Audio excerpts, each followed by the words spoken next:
Subscribe to our YouTube channel and press the bell icon to get the latest updates. Mask up, a phrase that we've been hearing more often than not over the past 7 months thanks to the COVID-19 pandemic. But for those of us in Delhi, it's actually an annual feature of sorts thanks to the air pollution levels that rise with the onset of winter. And with October already having kick-started, we witnessed the air quality levels deteriorating already. In fact, just a couple of days ago on October 15th, the air quality levels dropped to very poor. The Delhi government continues to draw flack for that, and of course this year all the more because, as we all know, coronavirus impacts the lungs as well. So clearly the government has to adopt a multi-pronged approach for the same. Joining me today is the Delhi Environment Minister, Mr. Gopal Rai, whom we're going to be speaking to understand how will it be any different this year, what have we learned from the past mistakes, and what kind of measures are being adopted. Sir, बहुत-बहुत शुक्रिया thank you for joining us at the print. सबसे पहले मैं यही पूछना चाहूँगी, already air pollution एक मुद्दा ऐसा रहा है दिल्ली में ईयर आफ्टर ईयर. इस साल ऑफ कोर्स थोड़ा स्ट्रेस लेवल्स हाई हैं because you know we are amid a pandemic जो ऑल्सो एक रेस्पिरेटरी डिजीज़ है, लंग्स को इम्पैक्ट करती है. तो इस चीज़ का बहुत खौफ है लोगों में. दिल्ली सरकार इसको किस तरह से डील करने की कोशिश कर रही है? देखिए, निश्चित रूप से दिल्ली के अंदर प्रदूषण को लेकर के दिल्ली सरकार ने पिछले 5 साल में भी लगातार काम किए और उसका परिणाम ये हुआ कि दिल्ली के लोगों ने मिल कर के जो अभियान चलाया उससे हम पिछली बार 25% पोल्यूशन लेवल कम करने में सफल हुए. लेकिन इस बार चूंकि कोरोना काल है और ऐसे समय में ख़ास तौर से अगर एयर क्वालिटी ख़राब होती है तो लोगों के ज़िंदगी पर उसका डबल जो है वो हमला हो सकता है. और इसलिए इस बार सभी लोगों को ज़्यादा सतर्क रहने की ज़रूरत है. सरकार ने भी, दिल्ली के मुख्यमंत्री अरविंद केजरीवाल ने इसीलिए इस बार युद्ध का ऐलान किया है, क्योंकि हम काम तो कर रहे हैं लेकिन इस बार ज़्यादा हमें एक्टिव होना पड़ेगा. दिल्ली के सभी लोगों को हम अपने हिस्से का जो पोल्यूशन क्रिएट करते हैं उसको रोकना पड़ेगा और उसके साथ साथ हम सबको मिल कर के इस प्रदूषण के खिलाफ युद्ध का जो अभियान है उसमें शामिल होना पड़ेगा. मुझे लगता है कि सतर्क रहने की ज़रूरत है, डरने की ज़रूरत नहीं है, क्योंकि सतर्क रह करके हम इस लड़ाई को लड़ेंगे और हमें भरोसा है कि हम लोग जैसे हर बड़ी लड़ाई को लड़ते रहे हैं इस लड़ाई को भी मजबूती के साथ लड़ेंगे. बिल्कुल. आप गवर्नमेंट ने एक मल्टी डिपार्टमेंट कैंपेन शुरू किया है, अगर आप उसके बारे थोड़ा बता पाए before I get to the specifics. देखिए, हम लोगों का मानना है कि आमतौर पर व्हीकल पोल्यूशन सामने दिखता है और उसके लिए दिल्ली सरकार ऑड इवन को लागू करती रही है, बहुत सारे अप्रोच लेती रही है. लेकिन इस बार हम लोग किसी भी तरह की कोई भी चीज़ को छोड़ना नहीं चाहते. इसीलिए दिल्ली के अंदर पराली को गलाने के लिए हमने बायोडीकम्पोजर का उपयोग और छिड़काव शुरू किया है पूरे दिल्ली के अंदर, पूसा इंस्टीट्यूट के साथ, उनके वैज्ञानिकों के साथ मिल कर के. साथ ही साथ पूरे दिल्ली के अंदर एंटी डस्ट कैंपेन, धूल से जो प्रदूषण पैदा होता है और PM10 में जो बड़े मात्रा में धूल के कण जो है शामिल होते हैं जो हमारे फेफड़ों तक जाते हैं, उसके लिए एंटी डस्ट कैंपेन शुरू हो रहा है और पूरी सख्ती के साथ अगर कहीं भी कोई वायलेशन हो रहा है उसके खिलाफ कार्रवाई की जा रही है.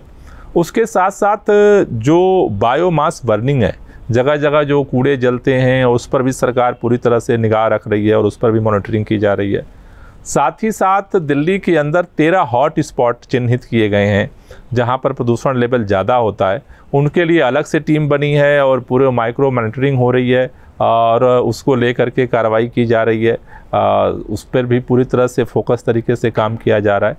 साथ ही साथ दिल्ली के अंदर जो कई सारे ऐसी इंडस्ट्री थी जो ऐसे फ्यूल पे चल रही थी जो बहुत जहरीले थे, तो पिछले दिनों में हमने उसको शिफ्ट करने का काम किया है. लगभग 1500 के आसपास ऐसी फैक्ट्रियां थीं जिनमें से 1400 को जो है वो PNG पर शिफ्ट कर दिया गया है.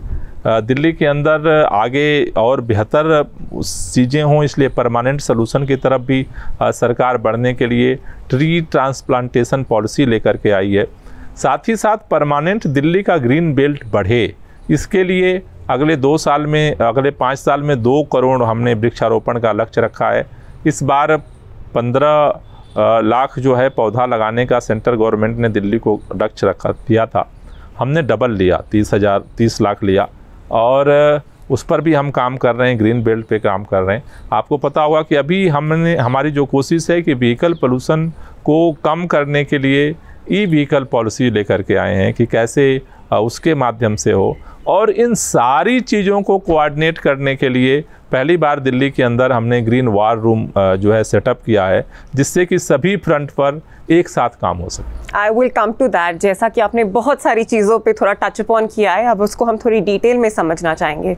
स्टबल बर्निंग जैसे आपने कहा, या फार्म फायर्स हमेशा एक मेन कॉज रहा है, which has also sort of become a political issue, जो एक स्टेट गवर्नमेंट दूसरी को ब्लेम करती है, और ये हम ईयर आफ्टर ईयर सुनते हैं। बट ऑल्सो सर, जब अभी यूनियन मिनिस्ट्री ने लास्ट वीक प्रेस कॉन्फ्रेंस की, ये भी काफ़ी भारी एक्सपर्ट्स ने भी रिट्रेट किया that stubble burning contributes only about 4% to air pollution. तो जो बाकी अबाउट एयर पोल्यूशन है दिल्ली का, उसका सोर्स क्या है? Is it fair to blame stubble burning जो नेबरिंग स्टेट्स पंजाब से आ रही है, हरियाणा से आ रही है, is it fair for that to happen? मेरे ख्याल से प्रकाश जावड़ेकर जी ने जो बयान दिया था, उन्होंने उसको वापस ले लिया था, और क्योंकि वो फैक्ट नहीं है। सेंट्रल जो है पोल्यूशन कंट्रोल बोर्ड ने ही पिछली बार जारी किया था, उनका ही आंकड़ा था कि हाईएस्ट पॉइंट 44% तक गया था। वो अलग अलग टाइम में जब पराली जलती है उस समय अलग अलग वेरिएबल होता है, लेकिन हाईएस्ट 44% तक गया था। ख़ास तौर से जो अभी ये जो आगे जो नवंबर का महीना है उस दौरान, तो और उन्होंने बाद में वापस ले लिया था। मुझे 60% फिर भी रहता है, जस्ट टू अंडरस्टैंड। मुझे ऐसा लगता है कि अब वो आंकड़े अलग अलग हैं। मैं आंकड़ों में नहीं जाना चाहता, मैं केवल इतनी बात कहता हूँ, बार बार कहता हूँ कि दिल्ली वही है, दिल्ली के लोग वही हैं, और दिल्ली के पोल्यूशन के सोर्स भी वही हैं, सब कुछ वही है। सितंबर के महीने में एयर क्वालिटी दिल्ली की ठीक रहती है, अक्टूबर के महीने में वो धीरे धीरे जो है वो बढ़ना, एयर क्वालिटी ख़राब होना शुरू होती है। मैंने काफ़ी जानने की कोशिश की कि आखिर सितंबर से और अक्टूबर के 15 दिनों में ऐसा क्या चेंज हुआ दिल्ली के अंदर। दिल्ली के अंदर कोई चेंज नहीं हुआ। दिल्ली के अंदर बल्कि एग्रेसिवली काम शुरू हुआ और उसको कम करने की कोशिश की गई। दूसरी चीज़ हम देखते हैं कि नासा का हमने चित्र देखे, हमने 1 अक्टूबर के निकाले, 2 के निकाले, 3 के निकाले, 5 के निकाले, 10 के निकाले, 15 अक्टूबर के निकाले। तो हमने देखा कि दिल्ली की एयर क्वालिटी ज्यों-ज्यों ख़राब हो रही है, नासा का जो चित्र है उसमें पराली जलने वाले रेड जो लाइन है उनकी संख्या बढ़ती जा रही है। तो कोई तो तालमेल है दोनों में।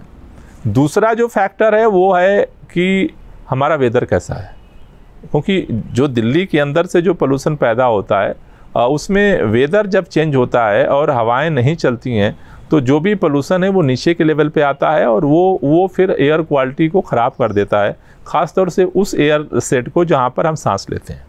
तो मुझे लगता है कि दिल्ली के अंदर पोल्यूशन पैदा होता है। अगर ये किसी को भ्रम है और कि दिल्ली में पोल्यूशन नहीं पैदा होता, ऐसा मैं नहीं मानता। दिल्ली के अंदर भी पोल्यूशन पैदा होता है और इसीलिए दिल्ली की सरकार युद्ध लड़ रही है। हम युद्ध पंजाब में नहीं लड़ रहे हैं, हम हरियाणा में नहीं लड़ रहे हैं, दिल्ली के अंदर लड़ रहे हैं। तो दिल्ली के अंदर जो पोल्यूशन पैदा होता है उसमें दिल्ली वालों को मिल करके इससे लड़ना पड़ेगा। लेकिन इस लड़ाई में हम वहाँ जा कर के कमज़ोर हो जाते हैं, जहाँ हम कुछ कर नहीं सकते, असहाय हो जाते हैं कि जब पराली जलती है और वहाँ का जब पोल्यूशन यहाँ आता है हम कुछ नहीं कर पाते। जब दिल्ली के आसपास, दिल्ली के अंदर हमने पावर प्लांट बंद कर दिए, थर्मल पावर प्लांट, लेकिन कोई भी एजेंसी, बड़ी बड़ी एजेंसियां हैं और केंद्र सरकार दिल्ली के रेडियस में 300 किलोमीटर के रेडियस में करीब 11 पावर प्लांट ऐसे चल रहे हैं जिनको 2-2 बार बंद करने के लिए, जो डेंजरस सिचुएशन में है, जिनको 2-2 बार बंद करने के लिए डेडलाइन दी जा चुकी है, आज तक बंद नहीं कराया जा सके। और आपने इसी कॉन्टेक्स्ट में CPCB which is the central board for control of pollution, उनको भी लिखा है, उनको भी लिखा है, हमने एपका को भी लिखा है कि भाई इस पे दोहरा मापदंड क्यों है। अगर लाइफ थ्रेट है तो फिर हमें एक्शन लेना पड़ेगा। मतलब उस पर अभी चारों तरफ ईंट भट्ठे चल रहे हैं पुराने टेक्नोलॉजी पर, उस पर क्यों नहीं कार्रवाई होती है। मेरा ये कहना है कि जैसे दिल्ली के अंदर हमने 15 तारीख से जनसेट बंद कर दिए, हरियाणा में क्यों नहीं बंद होना चाहिए। मैं आपको इसलिए बात कहता हूँ कि दिल्ली के प्रदूषण की समस्या का समाधान केवल दिल्ली से नहीं है। दिल्ली के अंदर प्रदूषण की समस्या के समाधान के प्रयास किए जा सकते हैं। लेकिन इन्वायरमेंट, प्रदूषण राज्यों की बाउंड्री नहीं समझता, वो एयर सेट समझता है। उनकी आसमान की दुनिया है, हमने ज़मीन बांट रखे हैं। तो अगर जो नॉर्थ इंडिया का एयर सेट है, अगर उसमें पोल्यूशन सामूहिक तौर पर मिल करके कंट्रोल नहीं किया जाएगा तो दिल्ली वालों को इससे भुगतना पड़ेगा, और वो दिल्ली वालों को भुगतना पड़ता है जाड़े के समय में। इसलिए हमारा निवेदन यह है कि दिल्ली के अंदर दिल्ली सरकार ने जिस तरह से युद्ध छेड़ा है, उसी तरह से हम चाहते हैं कि अन्य राज्यों से सहयोग मिले, क्योंकि दिल्ली में सब जगह के लोग रहते हैं, और ऐसा नहीं है, इसका प्रभाव अगल बगल के राज्यों के लोगों पे भी पड़ता है। और जो दिल्ली के मुख्यमंत्री अरविंद केजरीवाल जी ने कल ही पत्रकारों को एड्रेस करते वक्त कहा कि शायद ये मुद्दा सारे मुख्यमंत्री जो नेबरिंग स्टेट्स हैं नॉर्थ इंडिया के, उनको इकट्ठे बैठ के there should be regular meetings, और शायद ये मैटर सिर्फ एनवायरनमेंट मिनिस्टर से हैंडल नहीं किए जा रहा है। इसके बारे आप क्या कहना चाहेंगे? मेरा कहना ठीक है, एनवायरनमेंट मिनिस्टर्स जो है एक सीमित दायरे में अपना काम करते हैं, लेकिन इसमें चूंकि सरकारों को निर्णय लेना है, जैसे पराली को जलाने की जगह उसका अल्टरनेट क्या होगा, ये सरकार को निर्णय लेना पड़ेगा। उसी तरह से पावर प्लांट बंद करना है, एनवायरनमेंट मिनिस्ट्री बंद नहीं कर सकती, इसके लिए सरकार को निर्णय लेना पड़ेगा, तो कैबिनेट को निर्णय लेना पड़ेगा। तो मुझे लगता है कि अगर मुख्यमंत्रियों की भी बैठक होती है तो मुझे लगता है कि ज़्यादा पॉलिसी के लेवल पर जो वर्क हैं वो मुख्यमंत्रियों के लेवल पे ही सॉल्व हो सकते हैं। जहाँ तक एक्शन की बात है, वो एनवायरनमेंट मिनिस्टर्स के लेवल पे फिर उसको आगे बढ़ाना आसान होगा। ऑल्सो इस टाइम दिल्ली सरकार ने एक स्मॉग टावर का पायलट प्रोजेक्ट शुरू करने की बात की है, जो लास्ट ईयर भी बात हुई थी। The high court had also intervened in this and mister Kejriwal also said that इसमें 20 करोड़ इन्वेस्ट किया जाएगा। But on the other hand काफ़ी एक्सपर्ट्स हैं, जो साइंटिफिक कमिटीज़ हैं, वो कहती है this is actually a waste of money. कोई स्टडी नहीं है जो प्रूव करती है कि स्मॉग टावर से it can act as an air purifier या पोल्यूशन कम हो सकती है। सो what is the rationale behind the Delhi government in investing such a huge amount for coming up with smoke towers? पिछली बार जब एयर पोल्यूशन बढ़ा था, को अदालत ने बहुत सारे पक्षों को इस पर सुना, और ये बात ठीक है कि इसको लेकर के ओपिनियन डिवाइडेड है, क्योंकि दुनिया के अंदर बहुत ज़्यादा यूज टू नहीं है। चाइना ने इसका उपयोग किया है एक अलग टेक्नोलॉजी के साथ। दिल्ली के अंदर कोर्ट ने ये कहा कि हम 2 एक्सपेरिमेंट के लेवल पे लगाते हैं, और सरकार इससे सहमत है कि हमें किसी भी चीज़ को, जिसको नई टेक्नोलॉजी है, उसको एक्सपेरिमेंट करके ही पता किया जा सकता है कि उसका क्या रिजल्ट हो सकता है। तो इसलिए सेंट्रल गवर्नमेंट आनंद विहार में एक जो है स्मॉग टावर जो है वो लगाने जा रही है, और कनॉट प्लेस में दिल्ली सरकार की तरफ से लग रहा है। तो दोनों के अनुभवों के आधार पर मुझे लगता है कि हम आगे निर्णय लेने की स्थिति में होंगे कि इनके क्या इम्पैक्ट हैं, क्या इन्वेस्टमेंट है, और फिर दिल्ली के लिए वो कितना उपयोगी हो सकते हैं। मुझे लगता है कि उसके बाद ही हम ये सही तरह से कह पाएंगे। And if I might may add sir, Delhi सरकार ने ये भी कहा कि it's the first of its kind, जबकि जो एक दिल्ली के और एमपी हैं गौतम गंभीर जी, उनकी फाउंडेशन ने भी एक स्मॉग टावर अर्लियर इन जनवरी खड़ा किया था दिल्ली में ही, क्लोज टू लाजपत नगर। तो क्या दिल्ली सरकार ने कुछ जानने की कोशिश की कि उसका इम्पैक्ट कुछ रहा है, और it was again a decision which was just taken in a rush, क्योंकि अब फोकस सारा इस मुद्दे पे है? मेरे ख्याल से जो सीपीसीबी और केंद्र सरकार, चूंकि सारी चीज़ों को सीपीसीबी इसको लीड कर रहा है, तो एक्सपेरिमेंट छोटे छोटे बहुत सारे हो रहे हैं, लेकिन जिस लार्ज लेवल पे इन दोनों टावर को खड़ा किया जा रहा है, मेरे ख्याल से उस तरह का चाइना के अंदर, जितना मुझे एक्सपर्ट ने बताया, चाइना के अंदर ही वो हुआ है, और उसके बाद अभी कहीं नहीं हुआ है। तो सीबीसीबी भी और डीपीसीसी दोनों मिलके सारा कर रहे हैं, तो मुझे लग रहा है कि और भी प्रयोग हैं, उनसे सीखते हुए आगे बढ़ेंगे। एक और मुद्दा which always grabs eyes year after year sir is the odd even scheme. Of course इस साल environment काफ़ी अलग है, लोग अभी भी ज़्यादा बाहर निकल नहीं रहे हैं, metro has started moving around very recently. तो does the Delhi government very seriously consider that odd even could be a plan in 2020 also?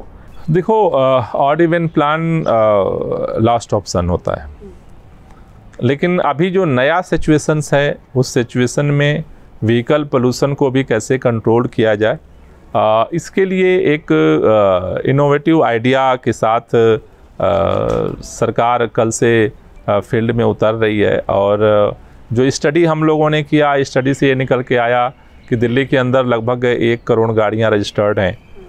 उनमें से लगभग हर गाड़ी जो दिल्ली में रन करती है एवरेज 15 से 20 मिनट उसका रेड लाइट पे जाता है। और आम तौर पर हम लोग रेड लाइट पर अपनी गाड़ी बंद नहीं करते हैं। तो लगभग जो व्हीकल पोल्यूशन है उसमें 15 से 20% तो रेड लाइट पर फ्यूल बर्निंग से हो रहा है। तो इसलिए एज एक अल्टरनेट दिल्ली सरकार की तरफ से कल से हम लोग 21 तारीख से रेड लाइट ऑन गाड़ी ऑफ कैंपेन जो है वो शुरू कर रहे हैं। और मैं आपके माध्यम से भी सबसे निवेदन करना चाहता हूँ, इसमें केवल हमें थोड़ा सा कॉन्शियस होने की ज़रूरत है। हम 15 से 20% व्हीकल पोल्यूशन को कम कर सकते हैं। रेड लाइट पर आप भी जहाँ भी रेड लाइट जल रही है, ऑन है, वहाँ आप गाड़ी बंद करिए। आपका भी कंट्रीब्यूशन होगा लोगों की ज़िंदगी बचाने में। तो मुझे लगता है कि ये जो अभी 21 तारीख से और 15 नवंबर तक का ये कैंपेन है, मेरे ख्याल से दिल्ली के अंदर एक मेजर व्हीकल पोल्यूशन को कम करने में रोल प्ले करेगा। सर, एक और चीज़ जो मैं समझना चाहती हूँ, जैसे आपने कहा शुरुआत में कि Delhi is the first again state to have a war room, जहाँ पे एक ग्रीन ऐप जो है बहुत ही जल्दी लॉन्च होगा and where all the screens are put. Inauguration हुई, हमने अटेंड भी की थी और वहाँ पे सब कुछ मॉनिटर भी किए जा रहा है। इसका आई मीन अगेन इसका रैशनल क्या है? क्योंकि बहुत बार ये होता है दिल्ली सरकार या आप सरकार अनाउंसमेंट्स में बिजी हो जाती है और बोलने में कि हमने सबसे पहले ये कर दिया। सो was there some sort of thought that had gone behind it or was it just another conference room जहाँ पे लोग बैठ के काम करते हैं? देखिए, ऐसा है कि जब आप पहल करते हो तभी काम भी होता है। दिल्ली के अंदर मल्टीपल एजेंसीज हैं, मल्टीपल तरह से वर्क करना पड़ता है। तो ऐसे में पिछली बार ये दिक्कतें आई थी कि अलग अलग जगह से अलग अलग लोगों से बात करना, कोऑर्डिनेट करना काफ़ी टफ काम है। ऐसे में चूँकि एक coordination centre not only monitoring बल्कि इम्प्लीमेंटेशन के लिए भी एक जगह से सारी चीज़ों को पता किया जा सके और उसको एग्जीक्यूट किया जा सके, उसके लिए ग्रीन वॉर रूम शुरू किया गया और उसका हमें फ़ायदा है। सबसे मैं अभी विजिट करने फील्ड में जाता हूँ तो मुझे अगर कोई जानकारी करनी है तो 5 फ़ोन करने की ज़रूरत नहीं पड़ती है। मुझे फील्ड से ही, मैं अपने वार रूम में 1 फ़ोन करता हूँ तो मुझे सारी जानकारी फील्ड में ही मिल जाती है। तो ये वार रूम से ये जो है एक नए तरह का एक वर्क कल्चर डेवलप हुआ है और मुझे मतलब ये मैं कहना चाहता हूँ कि उसका परिणाम है कि जो मल्टीपल हम एक्शन कर रहे हैं चारों तरफ, उन सारे चीज़ों को मॉनिटर करना, उनको एग्जीक्यूट करना निश्चित रूप से पहले से सरल हुआ है। और आपने काफ़ी सारी कंस्ट्रक्शन साइट्स भी पिछले 1 हफ्ते में विजिट की हैं जहाँ पे काफ़ी फाइन भी इम्पोज किया जा रहा है। डू यू थिंक सर ये भी एक एक्टिविटी है जो हर साल होती है? डू यू थिंक उसका भी कुछ लॉन्ग लास्टिंग इम्पैक्ट हो सकता है? निश्चित रूप से पोल्यूशन जनरेटर्स निश्चित रूप से होता है। जब देखो, हमारा जो इंसान जो वर्क करता है ना, वो सब कॉन्शियस माइंड से काफ़ी काम करता है। तो उसके दिमाग में एक आदत बनी हुई है कि ऐसा कर दो, कोई बात नहीं है। लेकिन जब हैमरिंग होती है तो फिर उसका माइंड उस काम को करने से पहले अलर्ट होता है। तो मुझे लगता है कि जो ये ख़ास तौर से जो बड़े लोग हैं, जिनको बड़ी साइटें हैं, जिनको रिस्पॉन्सिबिलिटी लेनी चाहिए, क्योंकि वो लोग जब लापरवाही करते हैं और उनके खिलाफ एक्शन हो रहा है तो निश्चित रूप से एक मैसेज तो है कि अगर आप लापरवाही करोगे और अगर आप मनमानी करोगे तो सरकार एक्शन करेगी। Right. And my last question sir, like I said earlier, कि काफ़ी सारे ये जो पॉलिसीज़ हैं या कमिटीज़ हैं या चाहे वॉर रूम है, ये सब बिल्कुल मौके के पास आके ही शुरुआत होता है। Do you think the Delhi government needs to adopt a more universal approach जो पूरे ईयर इस पे काम हो, ताकि when we are closer to October, जब ये मुद्दा बहुत बड़ा बनता है, it can be handled better? दोनों अप्रोच पे सरकार काम कर रही है। जैसे मैंने कहा कि 1500 पोल्यूटेड जो इंडस्ट्रीज थी उनमें से 1400 को शिफ्ट किया गया। तो ये वार रूम खुलने के बाद नहीं हुआ है, साल भर काम हुआ है। दिल्ली के अंदर अगर 15 लाख की जगह 30 लाख पौधे लगाने का हमने लक्ष्य रखा और उनमें से लगभग 25 लाख हम पौधे लगाए, ये अभी नहीं लगाए हैं, हम कोविड के समय में भी लगातार इस पे काम कर रहे थे। अभी जो ट्री ट्रांसप्लांटेशन पॉलिसी आई है वो पहले से सरकार ने सोचा, उसको तमाम एक्सपर्ट के साथ काम किया तब आई है। हमने जो इलेक्ट्रिक व्हीकल पॉलिसी हम लेकर आए, इस पर सरकार ने रेगुलर काम किया तब लेकर आए हैं।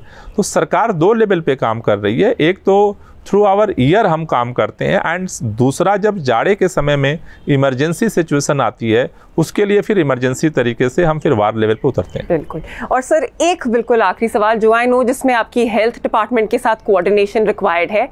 कोविड केसेस ऑलरेडी हैं काफ़ी, पर क्योंकि अब एस्थमा केसेस भी बढ़ रहे हैं, मैं काफ़ी डॉक्टर्स से बात कर रही थी कोविड हॉस्पिटल्स में, तो देयर इज सेइंग कि आईसीयू बेड्स भी बढ़ जाएंगे। Is the Delhi government equipped to handle a surge of asthma cases with covid cases, क्योंकि एयर पोल्यूशन का टाइम ज़्यादा है इस वक्त? मेरे ख्याल से अभी हम लोग लगातार इस पे सर्च कर रहे हैं, वॉच कर रहे हैं, और हेल्थ डिपार्टमेंट के साथ टच में जिस तरह से डेवलपमेंट होगा सरकार उसको निपटेगी। बिल्कुल। एंड एक लास्ट मैसेज जो आप हमारे व्यूअर्स को देना चाहेंगे in terms of what is your message to them to deal with the double? आखिर में यही निवेदन करना चाहता हूँ, सरकार आपकी है और आपके लिए काम कर रही है, लेकिन आपकी ताकत सबसे बड़ी ताकत है। कल से रेड लाइट पर अपनी गाड़ी बंद करने की आदत डालिए। 1 दिन 2 दिन 3 दिन भूल जाएंगे आप, लेकिन शायद आदत डालेंगे, आपका 2 मिनट लोगों की ज़िंदगी बचा सकता है, इस प्रदूषण को हरा सकता है। मुझे भरोसा है कि आप इस मुहिम में शामिल होंगे। Thank you.